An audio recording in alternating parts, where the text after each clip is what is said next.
प्यारे दर्शकों नमस्कार। तारीख है आज 31 अक्टूबर 2025, दिन शुक्रवार, हिंदी तिथि कार्तिक माह शुक्ल पक्ष नवमी। आइए नजर डालते हैं हमारे प्यारे राज्य उत्तराखंड की तमाम बड़ी खबरों पर।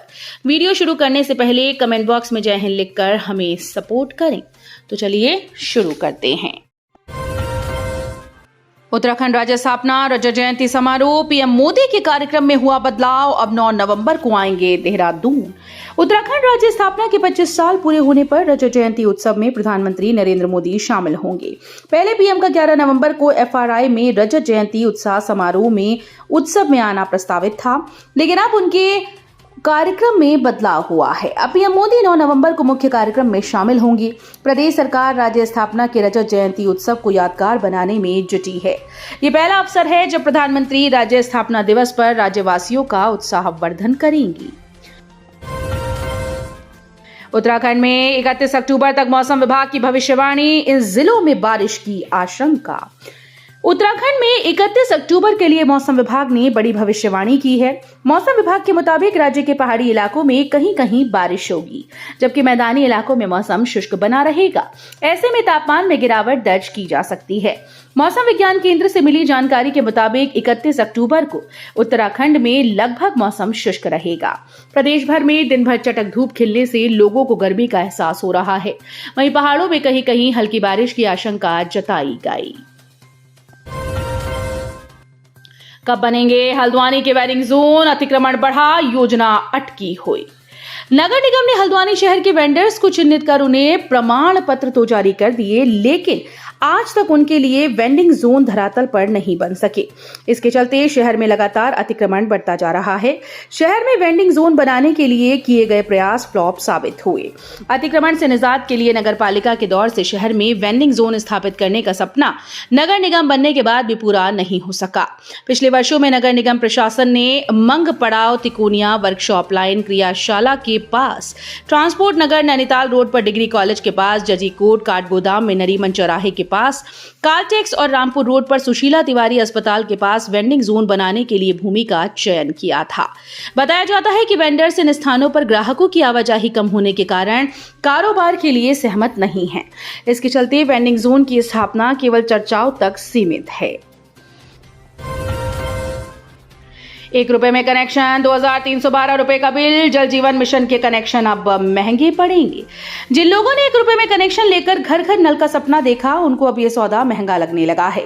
जल जीवन मिशन के तहत दिए गए कनेक्शन के लिए अब हर तिमाही 578 रुपए का बिल आएगा, यानी सालाना 2312 रुपए चुकाने होंगे। हैरानी की बात यह है कि पुरानी पेयजल योजनाओं से जुड़े कनेक्शन पर भी नया नियम लागू कर दिया गया है। जल संस्थान ने अब तक अलग अलग योजनाओं के बीच अंतर खत्म कर दिया। पहले पेयजल योजनाएं 2 श्रेणियों में आती थीं। पहली ग्रेविटी योजनाएं, जिनमें बिना पंपिंग के पाइप से पानी घरों तक पहुंचता था। दूसरी हाई हेड योजनाएं, जिनमें पंपिंग की जरूरत पड़ती है। अब अगर किसी इलाके में दोनों योजनाएं चल रही हैं, तो पूरे क्षेत्र को हाई हेड यूनिट मान लिया गया है। निकायों में अब हर वार्ड में बनेंगे कुत्तों के भोजन स्थल, आवेदन करने के बाद गोद भी ले सकेंगे। अब शहरी क्षेत्रों में घूमने वाले निराश्रित कुत्तों के हर वार्ड में भोजन स्थल बनेंगे। उन्हें कोई भी व्यक्ति गोद ले सकेगा, जिनके लिए संबंधित नगर निगम, नगर पालिका या नगर पंचायत में आवेदन करना अनिवार्य होगा। इस संबंध में सुप्रीम कोर्ट के आदेश के तहत शहरी विकास विभाग ने सभी निकायों के लिए नियमावली जारी कर दी है। सुप्रीम कोर्ट ने निराश्रित कुत्तों के संबंध में 22 अगस्त को आदेश जारी किया था। इस आदेश के क्रम में शासन ने नियम जारी किए हैं। स्वास्थ्य सेवाओं में हुआ सुधार, लेकिन और प्रयासों की दरकार। उत्तराखंड में स्वास्थ्य सेवाओं में बीते 25 सालों में काफी सुधार देखने को मिला। विशेष रूप से अवस्थापना सुविधाओं और चिकित्सकों की तैनाती के संबंध में उपजिला चिकित्सालय, सामुदायिक स्वास्थ्य केंद्र व प्राथमिक स्वास्थ्य केंद्रों की संख्या में बढ़ोतरी होना इस बात को दर्शाता है कि अधिक से अधिक क्षेत्रों में स्वास्थ्य सेवाओं को पहुंचाने का प्रयास किया गया। चिकित्सकों की काफी हद तक कमी दूर की गई। यद्यपि विशेषज्ञ चिकित्सकों की कमी अभी बनी हुई है। मेडिकल कॉलेजेस में पीजी कोर्स शुरू होने के बाद निकट भविष्य में इनकी कमी भी दूर होने की संभावना बलवती हो रही है। यूट्यूबर तनु रावत के वीडियो पर फिर विवाद। हिंदू संगठनों ने कहा शोभनीय और मर्यादाओं के विपरीत। सोशल मीडिया पर अपने वीडियो को लेकर अक्सर विवादों में रहने वाली यूट्यूबर तनु रावत एक बार फिर से सुर्खियों में है। बताया जा रहा है कि उसने जय राम आश्रम परिसर के एक फ्लैट में वीडियो शूट किया, जिसे देखने के बाद स्थानीय हिंदू संगठनों ने आपत्ति जताई। हिंदू संगठनों का आरोप है कि ये वीडियो अशोभनीय और धार्मिक भावनाओं को आहत करने वाला है। उनका कहना है कि तीर्थ नगरी जैसी पवित्र भूमि पर, विशेष रूप से जयराम आश्रम जैसे प्रसिद्ध स्थल में इस प्रकार का वीडियो बनाना धार्मिक मर्यादाओं की विपरीत है। रोजगार का सवाल पूछने पर कर दिया बेरोजगार, पीआरडी जवानों को रेखा आर्या से प्रश्न करना पड़ा भारी, मिली ये सजा। एक और सूबे के मुख्यमंत्री पुष्कर सिंह धामी कह रहे हैं कि संवाद कार्यक्रम हो। खटीमा में चंद दिन पहले उन्होंने युवा संवाद कर उत्तराखंड को देश में नंबर 1 बनाने की वकालत की। वहीं दूसरी ओर मंत्री रेखा आर्या से सवाल पूछना जिला युवा कल्याण विभाग को नागवार गुजरा। 300 दिन रोजगार कब मिलेगा, सवाल पूछने पर दोनों पीआरडी जवानों को ड्यूटी से हटाने के बाद घर बैठा दिया गया। अब जवानों के ऊपर रोजी रोटी का संकट पैदा हो रहा है। असल में मामला 5 अक्टूबर का है। महिला एवं बाल विकास, खाद्य और नागरिक आपूर्ति व उपभोक्ता मामले और खेल व युवा कल्याण मंत्री रेखा आर्या जिला मुख्यालय स्थित फुलसुंगा और ट्रांजिट कैंप में बन रही 125 करोड़ की कामकाजी महिला छात्रावास के निरीक्षण को पहुंची थी। इस बीच शहदोरा किच्छा निवासी पीआरडी जवान बाबू खान व गदरपुर निवासी वीरेंद्र ने मंत्री से सवाल पूछ लिया कि मैडम, आपने पीआरडी जवानों को 300 दिन रोजगार देने की बात कही, ये रोजगार जवानों को कब से मिलेगा? मंत्री ने उनके सवालों का कोई जवाब नहीं दिया। रिश्तों की रार, मां ने ठुकराया बेटी का शव, इंसानियत ने निभाया फर्ज, पड़ोसियों ने किया अंतिम संस्कार। मन को झकझोरने वाला एक मामला बृहस्पतिवार को सामने आया। इसमें रिश्ते राख हो गए लेकिन इंसानियत जिंदा बची रही। जिस मां ने कभी अपनी गोद में खिलाया, उसने बेटी का शव देखकर भी रिश्ते से मुंह मोड़ लिया।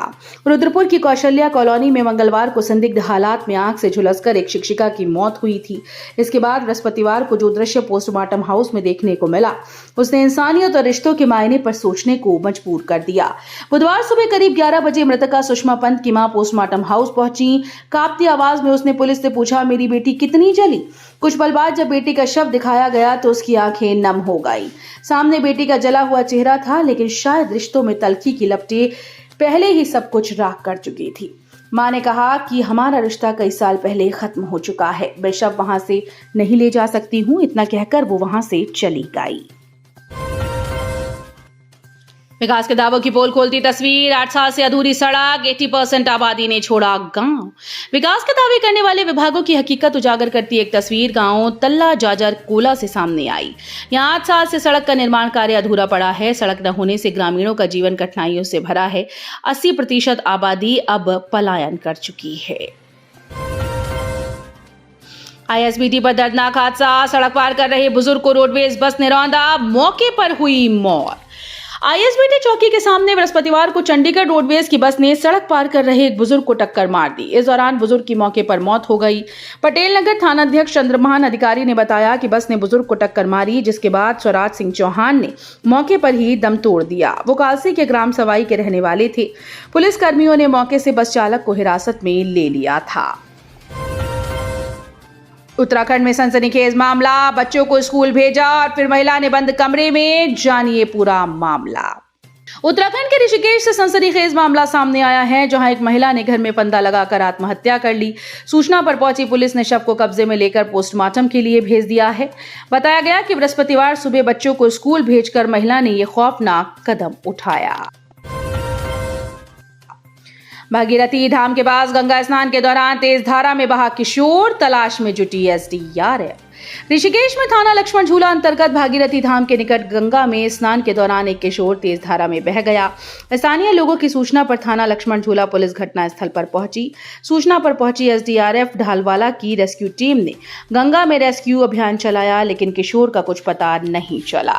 तो ये थी उत्तराखंड की बड़ी खबरें। हम मिलेंगे अगले बुलेटिन में, तब तक के लिए धन्यवाद।